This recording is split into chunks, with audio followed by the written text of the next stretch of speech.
Good morning po mga kababayan, kaibigan, mga kamangga. Update ko lang kayo dito sa tinanim po naming Magnolia Sweet Katiman Mingo. Laki na po. Ano na siya. At saka kita nyo naman yung dahon niya. Malago na. Panibaga lagi siyang nagtatalbos. Kaya tuloy-tuloy na itong ng mangga na ito. At tulad ng sinabi ko, next year, mga October, ay makaka-harvest na kami ng bunga nito. Pakita ko kaya ko in-update kayo para makita ho ninyo kung gaano kadali alagaan itong Katimon Mingo. Ayan po siya. So lagi kong inaano ito, umaga dinidiligan, hapon dinidiligan pagka walang ulan. Pero pag may ulan okay lang.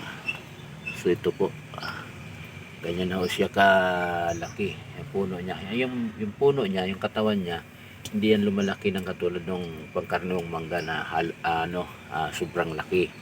Yan katamtaman ng laki. Pinakamalaking puno niya ay gabinti.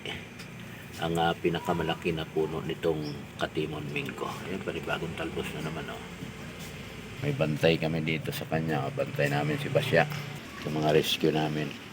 So sila yung sa kanila na pupunta pag nakabenta kami, sa kanila na pupunta yung pinagbintahan namin ng Katimon Mingo, pambili ng pagkain nila at pampagamot, pang injection 5-in-1 at iba pang mga kailangan nila. Kaya ho kami nagpupursige at nag-aalok sa inyo parati ng Katimon Mingo dahil po sa mga rescue dog at iba pang mga stray dogs na pinababayaan sa labas. Si White, nakita ko payat na si White. Doon po sa mga may kunting espasyo, pwede po kayo magtanim nito. Ay napakadali po alagaan itong Katimon Mingo. Madali din siyang magbunga, 2 years lang magbubunga na. So kung gusto po niyo magtanim nito, ay pwede kayong umorder. Text lamang o itawag sa cellphone number 0936-961-4816, 0936-961-4816. Sa bawat seedling na bibilhin po niyo sa amin, maraming aso po ang natutulungan ho ninyo. Dahil sa dami ng asong mga inabandona, ay kailangan po nila ang kalinga. Maraming salamat, magandang umaga, mabuhay po tayong lahat.